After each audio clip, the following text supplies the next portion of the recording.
Okay, guys, I'm here to give my review for WrestleMania 36. Now, I'm just going to combine both nights into one review just because it's easier, but both nights did get an individual rating, and those ratings equal the combined star rating, which will be out of 80 stars since there are 16 matches that are included in this review. There were two pre-show matches over each night, so it totally made a total of 18 matches on this WrestleMania, which I believe is a record for the most matches on a WrestleMania. Now, there were 16 matches last year, but only 12 were on the main card because 4 were on the 2-hour kickoff show. Anyway, WrestleMania 36 took place on April 4th and 5th, 2020, from the WWE Performance Center in Orlando, Florida. Of course, originally scheduled to be from Raymond James Stadium in Tampa, but due to, the pandemic going on right now, WWE had to hold it at the Performance Center in front of no people, which they're continuing to do, and really they should probably just take a break, but AEW isn't doing it, and I really think AEW should take a break too, but nah, it is what it is. I'm going to be equal opportunity about that. Both wrestling companies should really not be doing any wrestling right now, but they to each their own. But anyway, Part 1, Day 1, April 4, 2020, opened up with the WWE Women's Tag Team Championship matches. The Kabuki Warriors against Alexa Bliss and Nikki Cross, or Bliss Cross, if you prefer. Really good match here. This is a really solid opening match for Night 1. In fact, it was very closely the best match on Night 1. Eclipsed by 2 other matches, though. But, yeah, this was a really good back-and-forth tag match. There's a thing where Kairi does the insane elbow when Nikki Cross is pinning Asuka and lands on Nikki's back. And then the reverse happens when I think Asuka or Kairi is pinning Nikki. Alexa Bliss hits Twisted Bliss on one of them. The finish comes when Nikki hits the Purge on Kairi Sane, and then Alexa Bliss hits the Twisted Bliss on Kairi's feet and win the match. Now, the WWE, being this was a tape show, because yes, I'm very aware this was a tape show, you don't need to tell me that in the comments, I'm treating it like it was a live show, because that's what WWE does, that's what I'm going to do. WWE could have had Alexa do that again, just to make sure she hit the spot correctly, so it didn't look like she was, but anyway. Alexa and Nikki Cross become the 2-time Women's Tag Team Champions, even though the division is dead right now, but still. Good match, 3.5 stars. Really solid opening match. So then we get Elias versus King Corbin, one of only 3 matches I predicted wrong. King Corbin comes out and demands a forfeit, which doesn't happen because Elias shows up and immediately hits Corbin with a guitar, but because the bell hadn't rung yet to start the match, no DQ. The match in of itself is okay, but it basically would have been a match you would have seen on SmackDown. Corbin tries to get the win by putting his feet on the rope, but referee Jessica Carr, who, by the way, without fans, is a very no-nonsense referee. When you actually hear what she's saying, she's a very take-nothing referee. She will let people have it. She catches Corbin. Corbin complains. Elias rolls him up, hooks the tights, and gets the win. So, good for Elias. He finally gets his WrestleMania match, and he gets a win at Mania. So good for him. Now, it looks bad for Corbin, but the guy who retired Kurt Angle last year and is now jobbing to Elias. But I guess there could be worse things for him, like the 24/7 stuff that went on. Anyway, Raw Women's Championship: Becky Lynch versus Shayna Baszler. King Corbin Elias 2-star match. Same rating for Becky Lynch, Shayna Baszler. An okay match, but could have been better. And I imagine with fans, this would have been a much better match. But with no fans, finish comes when Shayna puts the Karafuda clutch on Becky, but Becky rolls it into a pin, which did happen to Shayna Baszler twice in NXT. To Ember Moon her that way, and so did Kairi Sane. That's how she lost over, and that's how Ember Moon beat her to retain the NXT Women's Championship before the Royal Rumble in 2018. And then Kairi Sane beat her that way to win it from Shayna in 2018. Only to drop it back to her at Evolution, in which case she then lost to Rhea Ripley. But yeah, 2.5 stars. I don't necessarily know if this is the end of Shayna Baszler. We'll see. But this could also be them setting up to have Becky Lynch lose to Ronda Rousey whenever they can have fans back at arenas, which who really knows when that's going to be. But 2 stars, okay match, nothing special. So then we get the WWE Intercontinental Championship match. Sami Zayn versus Daniel Bryan. Now, Daniel Bryan got this match because Drew Gulak beat Shinsuke Nakamura a week ago on SmackDown. Or 2 weeks ago on SmackDown or something like that. Sami starts off by just running away, and eventually Gulak takes out Nakamura and Cesaro, and then Daniel Bryan teases letting Sami Zayn get counted out, but didn't go down and gets them. And after that, they have a really decent match, but, and they have a really good match after that, but there's other matches that topped it, so we didn't get the, but anyway, Daniel Bryan doing something off the top rope and gets hit with a haluva kick, and Sami Zayn wins. This is Sami Zayn's first win at Mania and his first singles match at WrestleMania. Because, yeah, the other matches he's had were, I think he was in, his first one was 32 in a ladder match. Then I believe he was in the Andre Giant Battle Royal in 36. Or, in 33. And in 34, he teamed with Kevin Owens and Bryan and Shane McMahon, and he missed last year's at WrestleMania. So he's now 3-1 at Mania, given this was his fourth appearance. And also, Becky Lynch was in her first ever singles match at WrestleMania. But 2 stars there. Would have been a little bit better had Sami Zayn not been the stalling at the beginning. But it did factor into the story, though, so I give it that. So 2 stars. So then we get probably the best match on night 1. And it's a triple threat ladder match for the SmackDown Tag Team Championships. As it's John Morrison representing himself and Miz versus Kofi Kingston and New Day and Jimmy Uso of the Usos. This is a 4-star match. A really solid opening match. A really solid match here. There's a lot of interesting stuff here. Like, Jimmy Uso's on top of a ladder, and Morrison tips it over, and Jimmy Uso goes flat onto the floor with no table, with nothing to break his fall. I imagine that had to hurt. I imagine that if they were in Raymond James Stadium and the roar of the crowd was going, Jimmy Uso probably wouldn't have felt that because of the adrenaline stuff. But also, there's a thing where Morrison tightrope walks all the way to one corner and then does a top rope Spanish fly. That was an amazing spot. And the finish is really innovative. And that's all 3 men are on one ladder. They all bring down the Carabiner as the tag titles. And Kofi Kingston and Jimmy Uso headbutt Morrison, who crashes to a ladder. But on the way down, he brings the tag titles down with him, thus retaining for himself and Morrison. Really solid match here, 4 stars. I really enjoyed this match, 4 stars. Kevin Owens versus Seth Rollins. Another really good match here. This has been going on at least since December when Seth became the Monday Night Messiah. He doesn't have his cult with him for the reasons. One of AOP is injured and Buddy Murphy wasn't allowed at the Performance Center. But I don't know if that's because of the virus or if he just was sick or something. Or maybe, as I'll get into in part day 2, maybe something else happened and the same thing about other things. Something else. But anyway, really good match here. Kevin Owens gets a WrestleMania moment when he has... Now, first off, they do a really annoying bait and switch because Seth hits Owens with the ring bell, which the referee calls for, and then Rollins has to give it to the timekeeper to ring the bell. But then, Kevin Owens went by DQ, but then he asked for the match to be restarted. I don't think Kevin Owens can restart matches, but whatever. Match restarts. Kevin Owens goes all the way to the top of the WrestleMania sign and crashes through the announce table. And then he rolls Seth in, stunner 1, 2, 3. Kevin Owens gets his second win at Mania, and Seth Rollins loses only his second match at Mania. Because prior to this one, his only loss was at WrestleMania 31 when he lost to Orton, but he also cashed in Money in the Bank that night. So it's an economy with him. But yeah, 4 stars. Really enjoyed this match.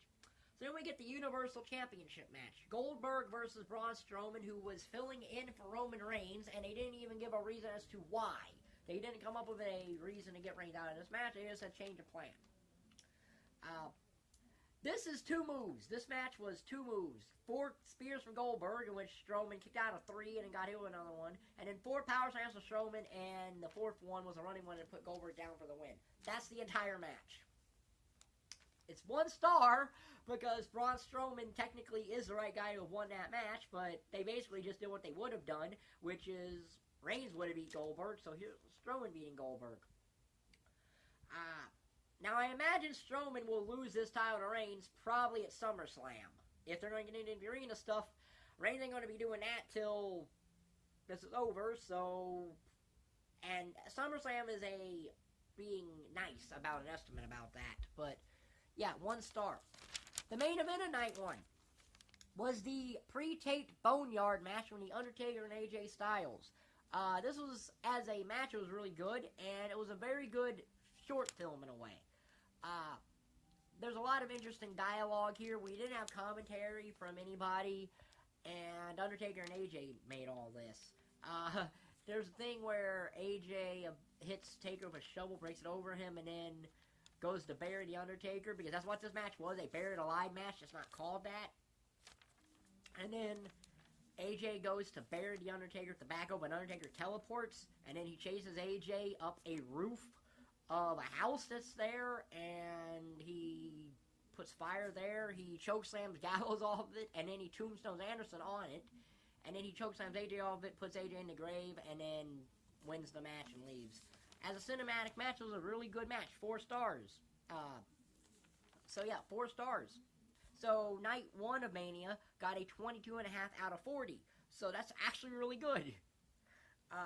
Night 2, which took place on April the 5th, 2020. Even though, realistically, it took place, I think, last Thursday. But officially, for WWE canon, April the 5th, 2020. Also from the Performance Center in Orlando. Opening contest of night 2 was the NXT Women's Championship match, Rhea Ripley versus Charlotte Flair. Really good match here. Would have been 4.5 stars had the outcome been different, but I know why they did it, and the outcome makes a little bit of sense. It still is kind of weird, but it at least will make a little bit of sense. Now, there was a really interesting spot at the beginning where Charlotte's doing her flip and Rhea kicks her, and then Rhea hits Riptide, and I thought I was over there, but Charlotte kicked out. And then this match was really going good. Rhea had basically looking like Charlotte this night because she wore blue and white, which was really good on her for WrestleMania. I feel bad that Rhea didn't get to have this grandiose, couldn't do her massive entrance in front of a lot of people at Raymond James Stadium, how many ever it would have been, without a football game going on. But is what it is. Charlotte's working over Rhea's knee the entire time, and as the stuff, Rhea never looked like she was beneath Charlotte. So this wasn't a burial. Charlotte eventually hooks on the figure 8, Rhea taps out. So Charlotte wins the NXT Women's Championship for the 2nd time in her career, the 1st time in 5 years, and at least will not be working predominantly for horsewomen anymore, because there's a lot of great potential matches that Charlotte can temporarily have while she's down in NXT, because she's not going to be a long-term NXT Women's Champion. Now, as far as when Rhea can win the title back, well, she had to go back to Australia because her work visa expired, and there's a travel ban right now in a lot of places, so she may not even be back for a while due to her work visa plus this other situation. So, I'm guessing Charlotte will face whoever won that ladder match that they're going to air tomorrow. That probably won't be Tegan Nox or Dakota Kai. I'm going to imagine it's going to be me and Candice LeRae, but that's just me. But yeah, 4 stars. Would have been better if Charlotte won. It would have been 4.5. It was actually one of the better matches on night 2. Which I knew. I was looking forward to that match, Rhea and Charlotte. Next match, second match, the 10th match overall of WrestleMania, was Aleister Black versus Bobby Lashley in a match that had no reason to be on this show. There was no heat against Bobby Lashley and Aleister Black. Lashley is doing stuff with Rusev all year for the past 3 months since December, and now he's facing Aleister Black. 2.5 star match here. Aleister Black won a black mask, but Bobby Lashley was going to do the Dominator, and Lana, for some reason, told him to spear Aleister Black, and he walks in the black mask and loses. I don't know, 2.5 stars, though. Good match. So then we get Otis versus Dolph Ziggler in, outside of Edge and Orton, ironically, the 2 best-built matches on this show were back-to-back. Because Otis and Ziggler was the best thing going on SmackDown. Has been the best thing going on SmackDown. Dolph Ziggler getting his first singles match at WrestleMania. Yeah, he's been in multi-man matches every other Mania he's been at. This was a really good match, told a really fascinating story. Of course, Sonya Deville comes out with Dolph Ziggler, which probably, I don't know why she'd do that if she's trying to say that she didn't interfere in Mandy and Owen's relationship to hurt Mandy, but whatever. Owens goes for the caterpillar at one point, and then Sonya distracts the referee, allowing Dolph to hit a low blow. And then Mandy comes out, gets into it with Sonya. The referee gets distracted. Mandy low blows Dolph. Otis is the caterpillar, gets the win. And then him and Mandy basically do the Randy Savage Elizabeth thing, which this finish needed a crowd. This finish needed a crowd because this, I imagine, at Raymond James Stadium would have went crazy for that spot at the end. But it is what it is. Originally I gave this 2.5 stars, but I wanted it up to 3 because it actually ended up being much better than I really thought it was going to be. 3 stars. So then we get the best best actual feud, the best built storyline on here, which is Randy Orton versus Edge in a last man standing match. Again, Edge comes back after 9 years off and has to have his return singles match with no fans in attendance. Sad. But yeah, this is a really good match. It somehow went nearly 40 minutes on a tape show, and they could have edited 10 minutes out of the snatch out. But for what it was a 4.5 star match. It did go too long, and that's probably why I didn't give it 5, because there were times where it just stretched and got boring. But it was a really solid match otherwise. The finishes, they're on top of a truck, and Edge hits Orton with the concerto and wins the match, and wins this match. So yeah, really good match. Would have been better if they would have taken like 10 minutes off of it, but So then we get the Raw Tag Team Championship match in a foregone conclusion kind of thing, because there was no way the Street Profits were losing, as it's the Street Profits versus the team of Angel Garza and Austin Theory, a team that has no connection.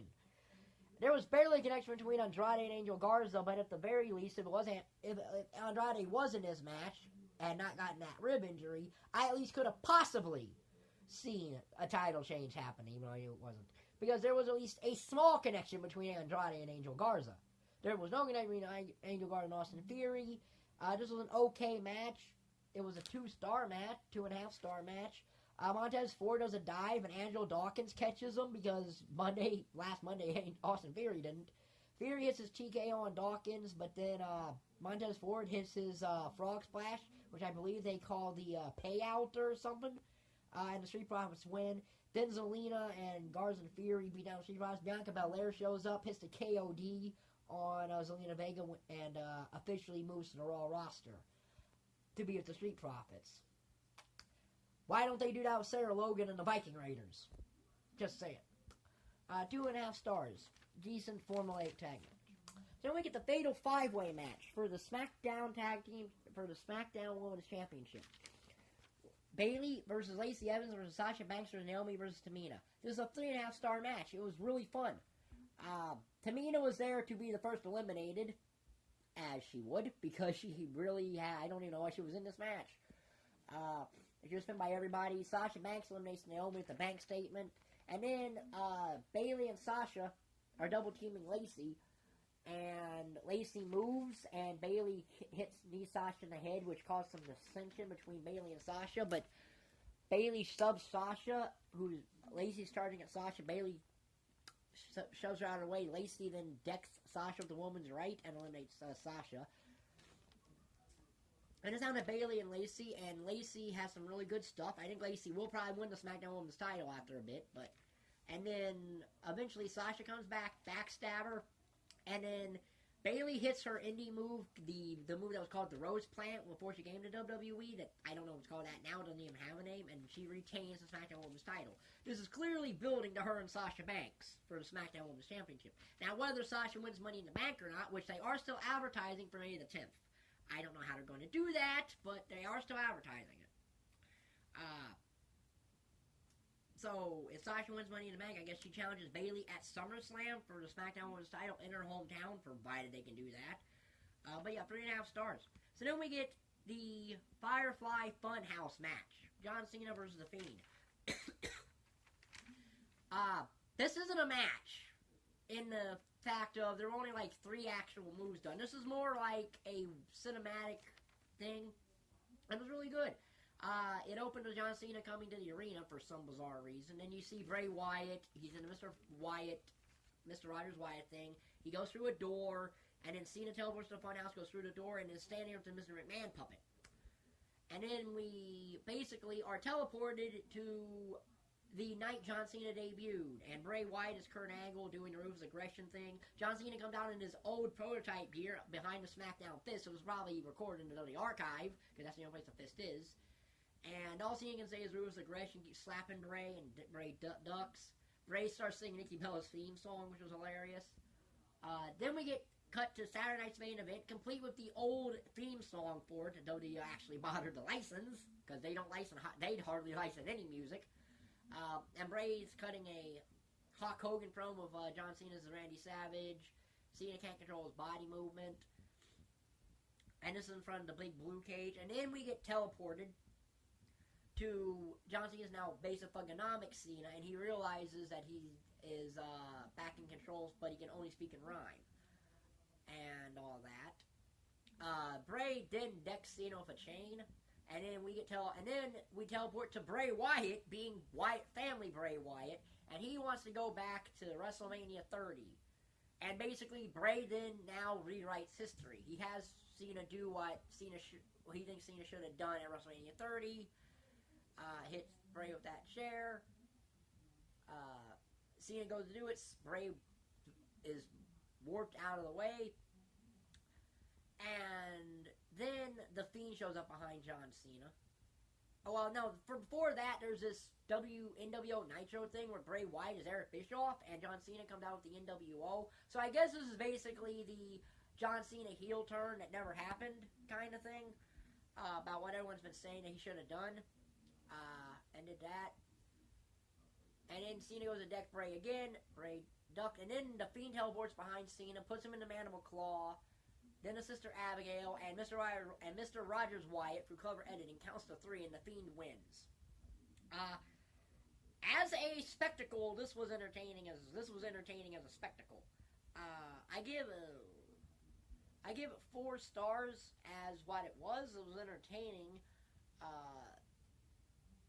I don't know. It's weird because I wanted to give it 5, but it's not a match in per se. But you know what? I'm going to just add 5 stars to that and just add an extra star and make it a 5 stars for that. Because it was really unique. Or no, I'm not. Because I think the Boneyard match was a better actual match. Both of them were great cinematic films, but so 4 stars. So then we get the main event.